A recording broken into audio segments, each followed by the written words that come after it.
Je crois que vous êtes au courant, il y a des législatives anticipées. Qui dit législative anticipée dit programme, présenté donc par les différents protagonistes en lice. Et donc, on a décidé de résumer les propositions culturelles de ces différents partis. Alors là, je ne peux pas marquer un trop grand silence parce que sinon, il va y avoir une alarme qui va se déclencher en radio, vous savez. C'est comme ça que ça se passe. Michel Guérin, bonjour. Bonjour.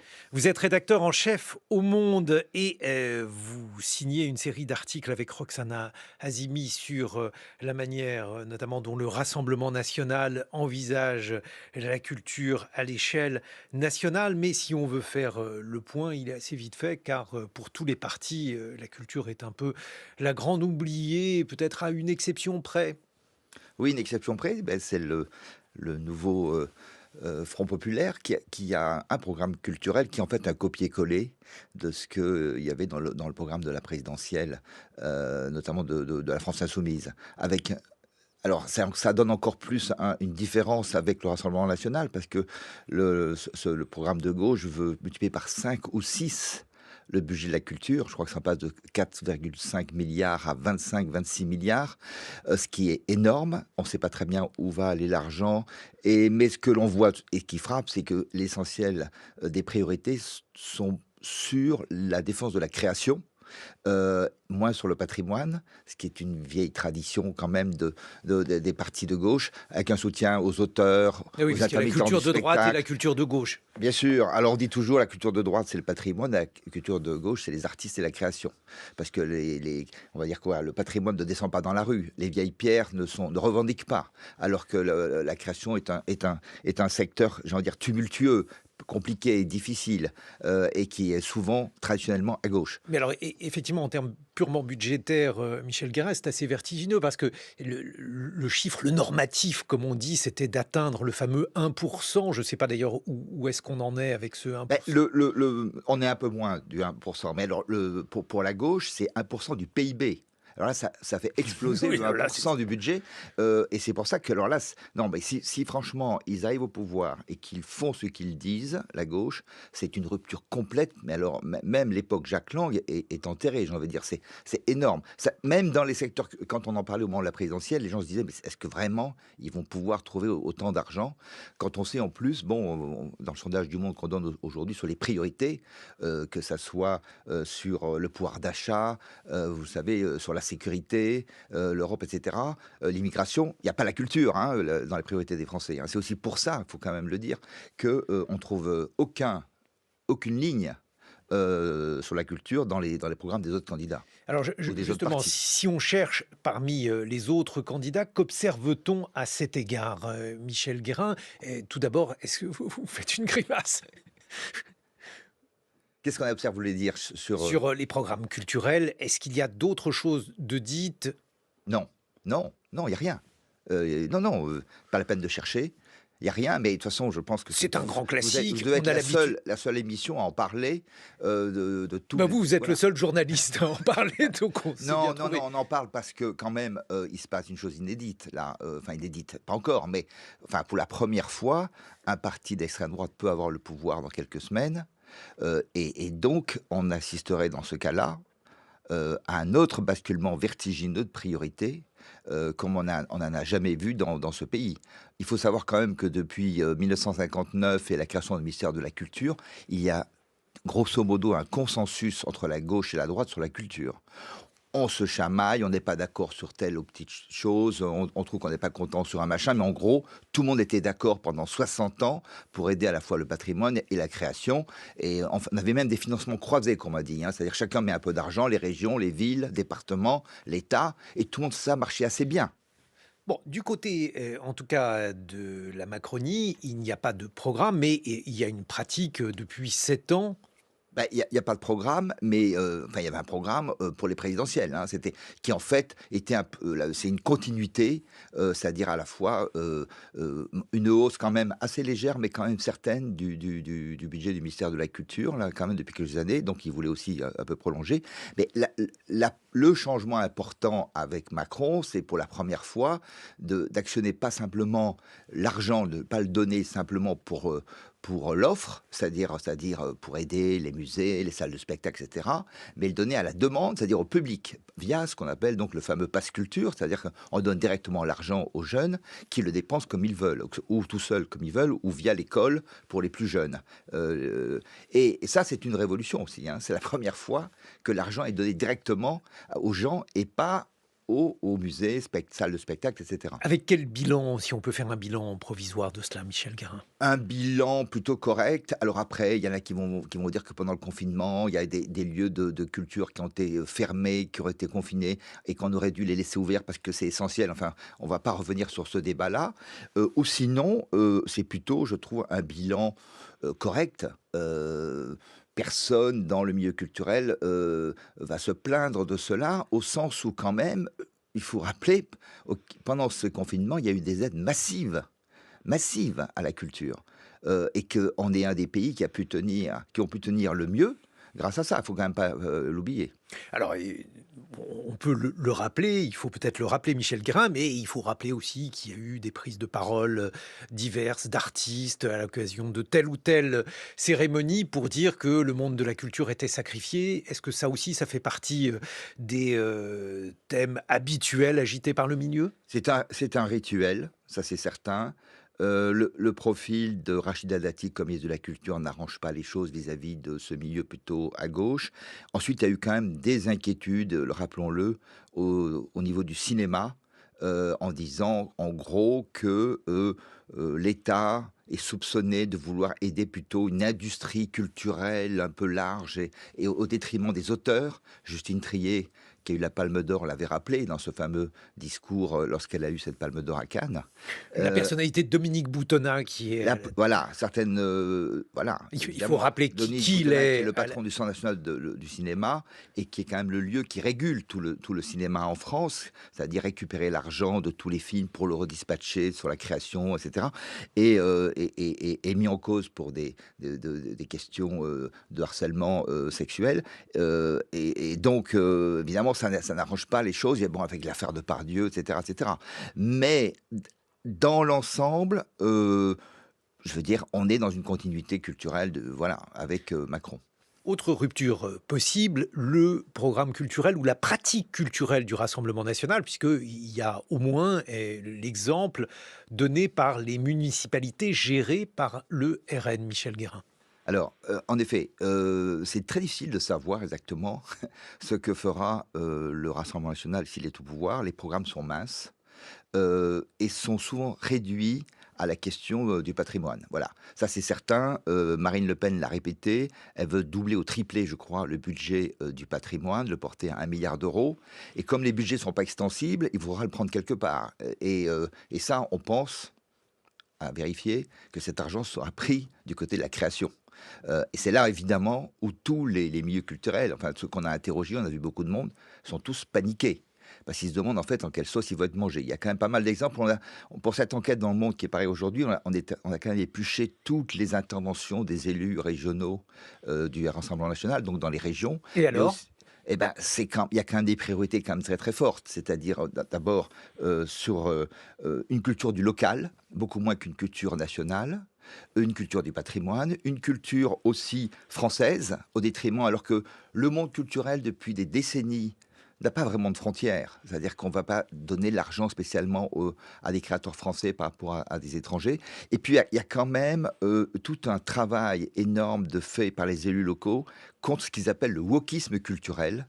Enfin, le wokisme culturel qui est une notion très souple, pour eux, très large. C'est-à-dire qu'en gros, c'est tout ce qui participe de ce qu'ils appellent l'anti-France, c'est-à-dire des films ou des œuvres qui vont, comment dire, avoir une mensuétude sur l'immigration, sur les étrangers, sur les migrants, sur les réfugiés, mais aussi sur toutes les causes LGBT. Mais alors, Et donc, il y a des œuvres. ça veut dire quoi? Ça veut dire que... Ça veut dire, par exemple, vous avez un film qui passe au Conseil régional d'Île-de-France, qui demande une subvention, parce que les régions aident pas mal le cinéma, notamment pour au moment des tournages et qui ont lieu dans les régions. Et ils vont demander à ce que cette aide soit supprimée. estimant que le contenu du film ne correspond pas à leurs idées. Alors ça, à l'échelle d'une région, on voit comment ça peut fonctionner. À l'échelle d'une nation? Eh beh, justement, c'est la question, c'est ensuite, vous pouvez très bien avoir une intervention au niveau du CNC, changer le patron du CNC, mettre d'autres priorités, estimer que, ça ne fonctionne plus comme ça. Les aides aux films passent par des commissions, vous pouvez changer les gens dans les commissions. Il faut pas oublier quand même que la culture, ce qui inquiète beaucoup le monde culturel, c'est qu'aussi change on peut changer très vite la culture sans avoir beaucoup d'argent. C'est pas la peine. C'est-à-dire? Eh ben, vous pouvez supprimer, changer les gens. Qu'est-ce que fait Giorgia Meloni en Italie, par exemple, qui est un laboratoire?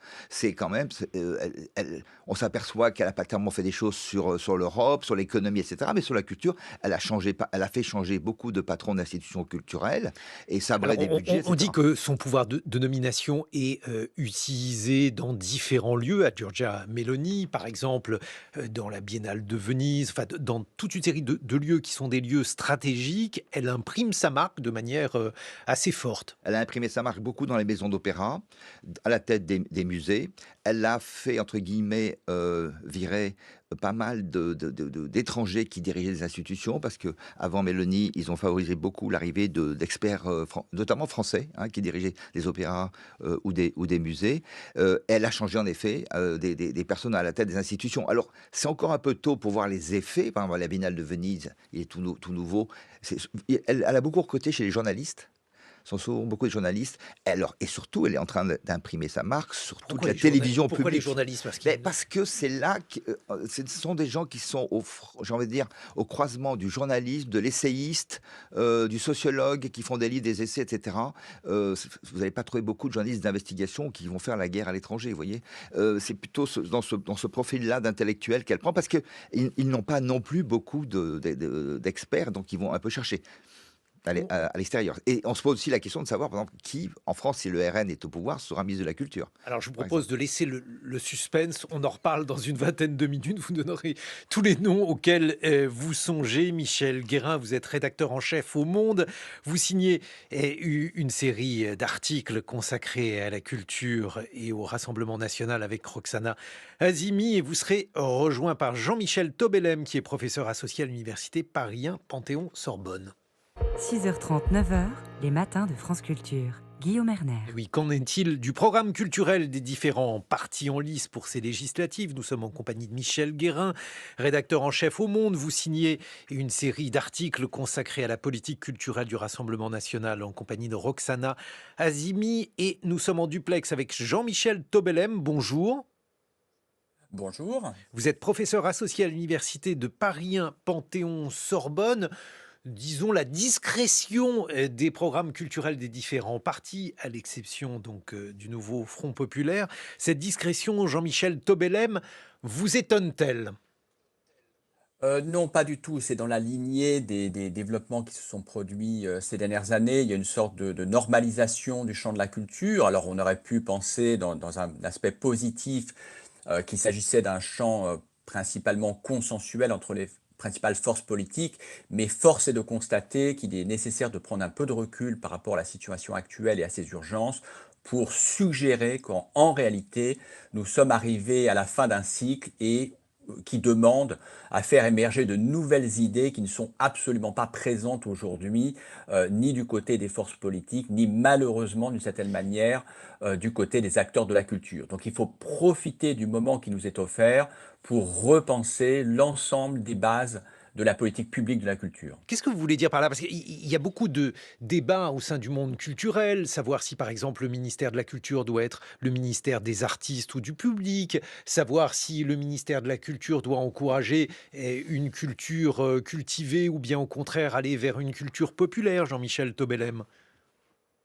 C'est vrai, mais ce sont des débats que l'on connaît depuis longtemps. Ce qui est important, c'est Et de ce faire un n'est pas pour ça constat, qu'ils de se sont mettre d'accord. nécessairement mauvais ou obsolètes. Non, non, vous avez tout à fait raison. Mais le constat dont je parle, c'est déjà de faire l'état des lieux, des limites que rencontre la politique culturelle aujourd'hui et de réfléchir au fait qu'un certain nombre de nos concitoyens se tiennent éloignés des institutions culturelles publiques. Et ça constitue un facteur de fragilité qui n'est pas sans lien avec la question politique.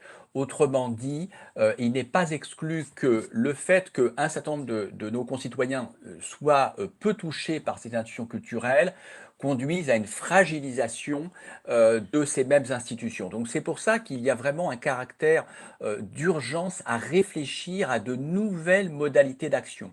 Alors j'entends bien, en effet, les acteurs, du monde culturel, défendre, je dirais, d'abord et avant tout leurs moyens financiers. Cela peut Mmh. s'entendre, mais ça n'est pas à la hauteur de la situation. Nous devons réfléchir autrement et nous devons faire de la question des budgets plutôt un aboutissement des propositions de politique culturelle plutôt qu'un préalable. Michel Guérin. Oui, Jean-Michel Tobelem a raison. C'est-à-dire qu'il y a une telle panique des milieux culturels en ce moment avec le Rassemblement national qu'on en finit par oublier des choses centrales, et notamment celle-ci, c'est que je crois on en a combien là, 5, 6, 7 ministres de la culture en 5-6 ans. Ça valse. Vous expliquez ça comment d'ailleurs, Michel Guérin? Qu'est-ce que je vous dis? À chaque fois, ça fait des années, des années. Il n'y a que deux ministres qui ont tenu, hein, c'est Malraux et Lang, hein, les autres passent. 1 an et demi, 2 ans, ils n'ont pas le temps. Or, la question centrale, en effet, qui est l'accès à la culture, euh, et le RN a des idées sur la question aussi, hein. Quelles idées? Ça va être, je pense, un basculement central de l'argent qui va être mis beaucoup plus sur le local, c'est-à-dire les petites associations locales. Mais souvent, le problème, c'est qu'on a travaillé, nous, sur les associations locales que dans les villes tenues par le RN.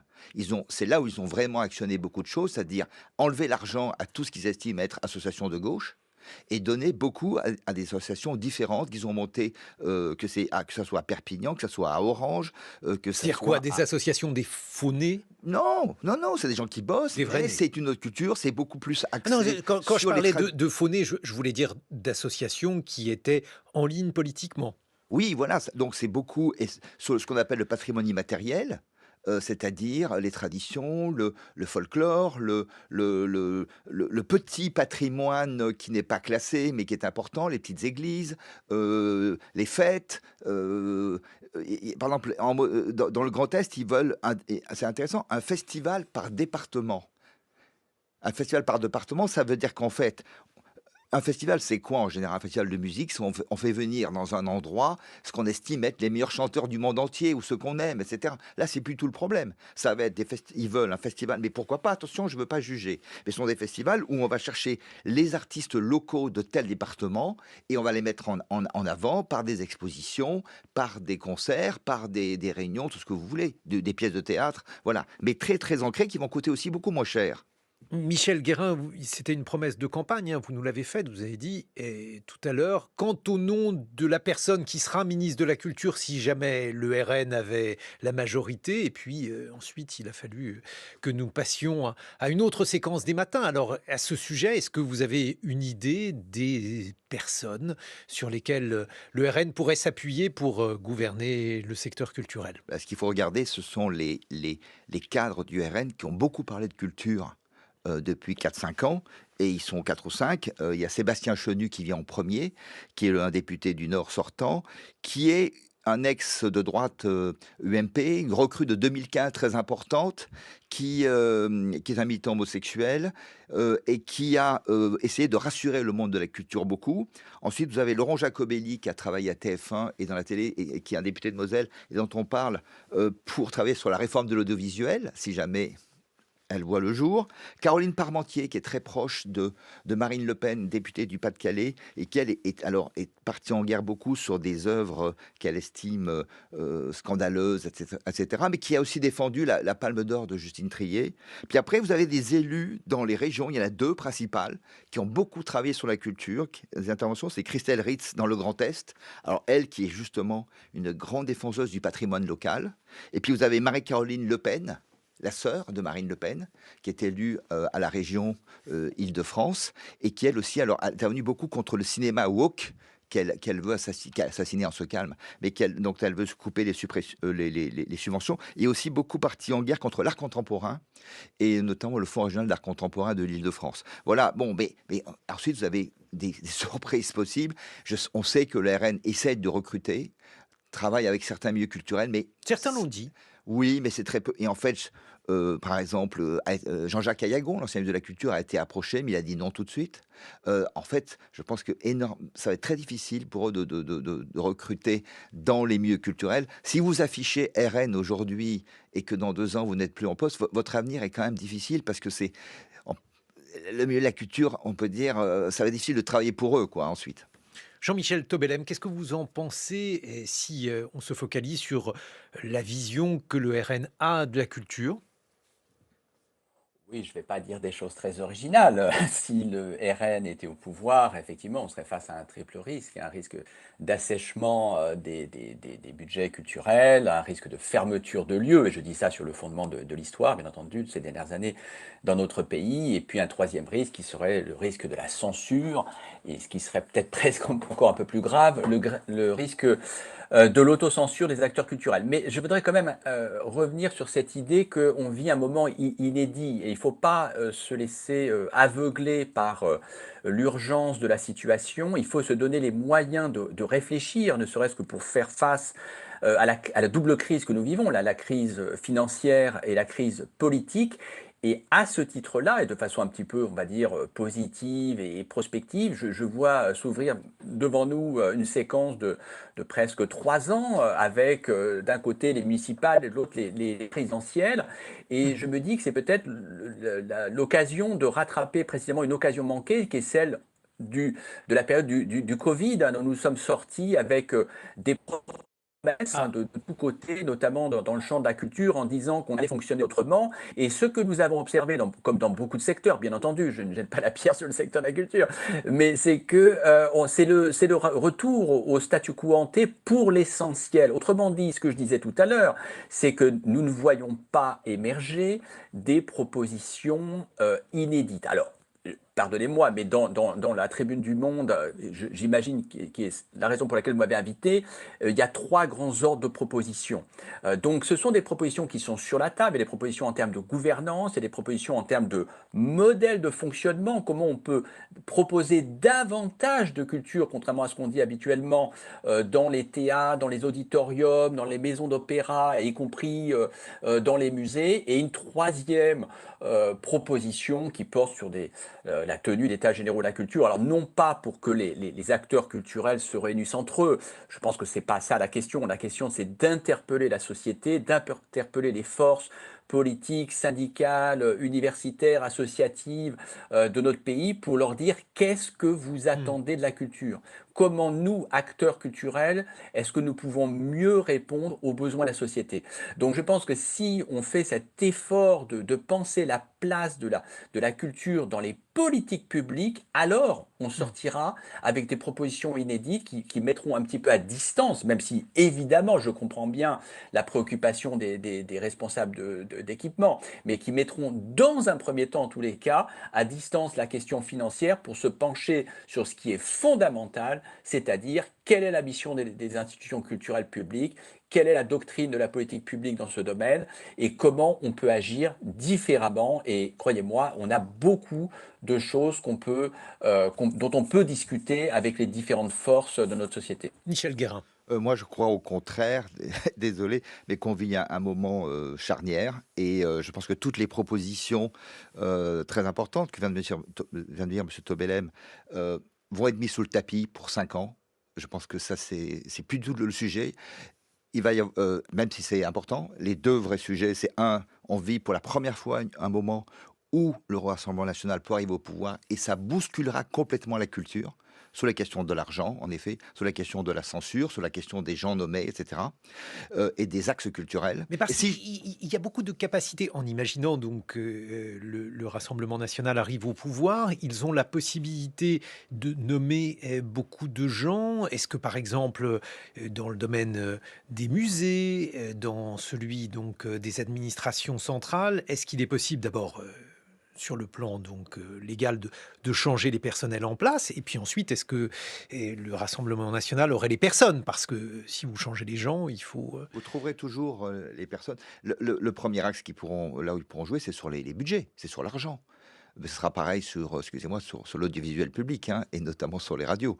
On n'est pas sûr du tout qu'ils vont privatiser les radios, mais ça sera beaucoup plus facile d'enlever de l'argent. Et pour la culture, ça sera pareil. Ils vont faire des choix, et ils vont enlever de l'argent là où ils estiment que c'est pas nécessaire. Je pense beaucoup sur les lieux de création.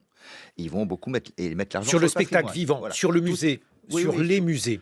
il faudra voir dans les détails, etc., attendre. Ils n'ont pas prévu une augmentation du budget général, mais donner beaucoup plus d'argent au patrimoine. Donc, ça veut dire que vous l'enlevez ailleurs. Donc, vous l'enlevez sur la création et donc sur tout ce qui est le spectacle vivant. Je vois que ça. Ensuite, en effet, ils peuvent changer pas mal de monde assez vite dans pas mal de lieux et ils trouveront des personnes pour le faire. Donc, voilà. Donc, ça sera une vraie bascule. Et si jamais il n'y a pas, le RN n'arrive pas au pouvoir, mais il y aura un blocage à l'Assemblée, et là, on va repartir pour 2, 3 ans de gestion, comme on fait depuis des années, plus ou moins bien, de la culture. Mais ça ne sera pas le moment des grandes révolutions, je crains. Mais alors, est-ce qu'il y a, parce que on fait toujours la distinction en France entre le personnel politique qui, lui, va et vient, et le personnel administratif. Pierre Rosanvallon explique que la France tient grâce à sa structure administrative parce que celle-ci assure la permanence. Celle-ci est particulièrement importante au ministère de la Culture.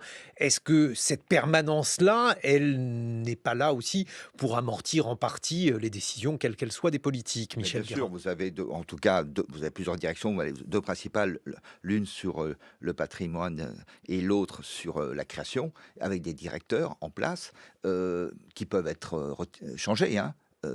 Et ça assez vite, et donc pouvez donner une nouvelle impulsion sans problème. Mais c'est vrai que depuis 10 ans, vous avez, comme on dit, les ministres repassent, mais l'administration reste, et en effet, c'est géré. Voilà, c'est sûr, c'est géré, mais comme d'autres ministères sont gérés, et en effet, on estime que c'est eux qui tiennent vraiment à l'administration, voilà. Mais c'est là que ça peut changer beaucoup. En centrale, à Paris, au ministère, rue de Valois, là, il peut y avoir beaucoup de changements. Après, je vois pas qu'on va pas changer un directeur de musée en plein mandat, non, sûrement pas. Ils attendront la fin des mandats pour pouvoir changer, etc. Et puis, il y a aussi des choses qui dépendent des régions. Je pense par exemple Ben, au bien sûr, réseau des bibliothèques, des médiathèques. vous avez, alors oui, mais alors les régions ne sont pas tenues par le RN. Donc, mais ce qui va être intéressant, c'est que Donc vous ça, avez on peut imaginer une permanence de la politique culturelle à exactement. l'échelon D'autant régional. que vous avez beaucoup de lieux en France qui bénéficient de ce qu'on appelle le financement croisé, c'est-à-dire l'État et puis une collectivité locale. Donc, il faudra bien qu'ils s'entendent. Mais on voit quand même depuis 1 an ou 2, notamment avec Monsieur Vauquier en Auvergne-Rhône-Alpes, qui a quand même coupé énormément de lieux culturels, donc qui a montré déjà une fronde par rapport à ce système, j'ai envie de dire, œcuménique. Qu'est-il fait, Ah bah, Laurent Wauquiez? il a dit que, il a dit quelque chose qui est assez proche du programme du RN, hein, c'est-à-dire qu'en gros, il voulait plus financer des lieux dont il ne voyait pas tellement l'ancrage régional, des lieux qui souvent avaient un financement aussi de Paris, de l'État, et pour le donner à d'autres structures. Alors, il a retiré notamment un théâtre important à Lyon, mais à plein d'autres lieux, il a supprimé beaucoup de subventions, mais il ne les a pas vraiment réattribuées ailleurs. Donc, en fait, il a fait des économies sur la culture. Mais surtout, il a rompu, c'est ça qui est important, il a rompu politiquement cette espèce d'accord Mhm. tacite de dire on fait les choses ensemble. On fait les choses ensemble avec l'État. On s'entend, on n'est pas d'accord. Pendant des années, on pouvait être de gauche et de droite s'opposer, se mettre autour de la table et se mettre d'accord sur les financements de tel lieu et tel lieu. C'est ça qu'a rompu Monsieur Vauquier en Auvergne-Rhône-Alpes. C'est le premier à l'avoir fait de manière aussi importante. Est-ce que Rachida Dati ne l'a pas rompu? Alors bon, elle a eu très peu de temps, mais est-ce qu'elle ne montrait pas Non. des signes? Bon, vous savez, d'abord, on sait bien qu'elle a pris le ministère de la Culture comme une espèce de marchepied pour la ville de Paris. Ensuite, elle reste peu de temps. Elle a eu des déclarations sur le patrimoine local aussi, sur le fait le local, la culture en milieu rural. Mais bon, voilà, mais ça a duré des. C'est typiquement le problème. Les politiques qu'elle a voulu mettre en place demandent du temps. Or, la chose dont elle va manquer, je pense, c'est de temps. Je ne suis pas sûr qu'elle soit ministre dans 3 semaines. Donc, voilà. Jean-Michel Tobelem, sur la manière dont le RN pourrait agir pour modifier, influer sur la politique culturelle s'il venait au gouvernement. Oui, mais à nouveau, incontestablement, ce risque existe, mais je pense qu'il faut conserver son sang-froid.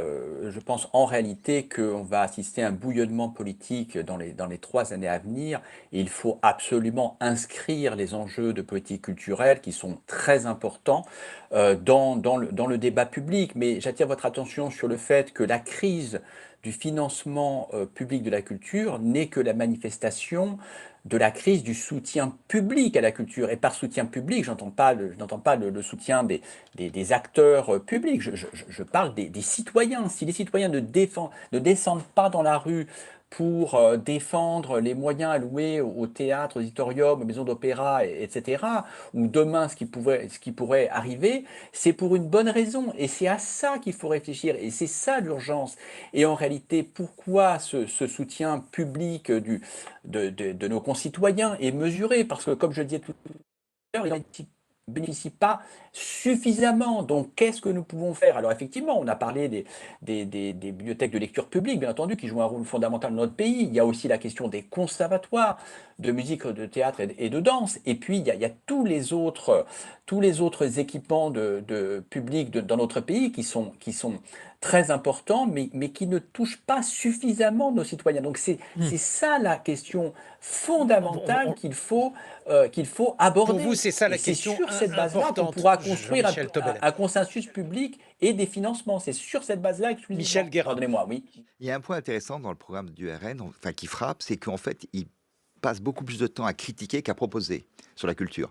Et donc, on a beaucoup de mal à savoir exactement sur des points précis. Et par exemple, il y a quand même le point principal, c'est qu'en gros, 80-85% du budget du ministère de la Culture va à des institutions en place qui sont les grands musées, les grandes salles de spectacle, les grands théâtres, la Bibliothèque nationale de France, les grands châteaux, enfin, les monuments, etc. Tout est déjà...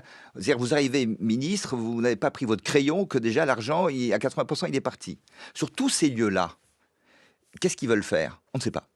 Il n'y a pas un mot, pas un seul mot sur tous ces grands lieux. On sait juste une chose, c'est que Sébastien Chenu a envoyé une lettre à laquelle on a eu accès à un grand opéra à Lyon pour leur dire on sait que les opéras en région ont beaucoup de mal et sachez que si on arrive au pouvoir, on vous aidera parce que l'opéra, c'est important pour l'identité française, etc. Mais voilà, mais vous voyez, c'est rien, c'est une lettre comme ça. Mais sinon, il n'y a rien sur ces choix-là. Et alors sur la privatisation de l'audiovisuel public, c'est intriguant comme histoire, Michel Guérin. C'est quand même au programme du Rassemblement national depuis des années.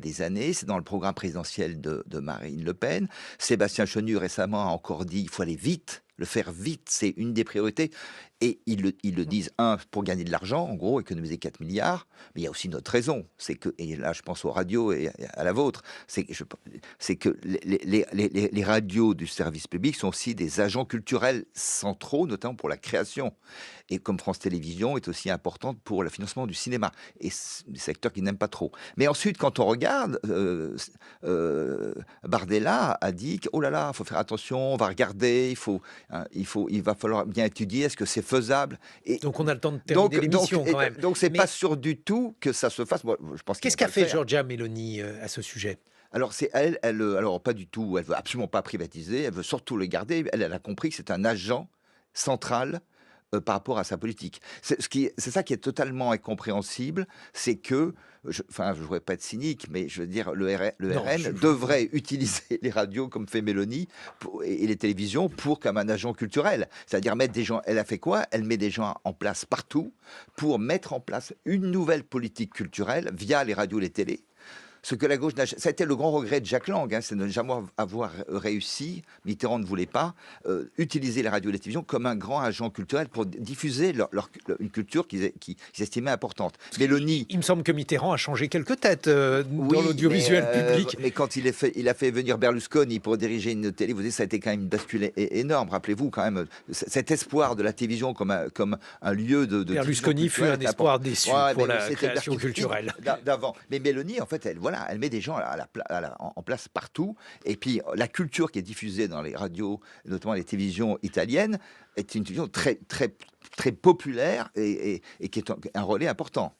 Donc on a cette possibilité-là. Merci beaucoup Jean-Michel Tobelem, professeur associé à l'université Paris 1 Panthéon-Sorbonne. Merci Michel Guérin. Donc on retrouve cette série d'articles que vous avez consacrés à la politique culturelle du Rassemblement national dans le monde avec Roxana Azimi.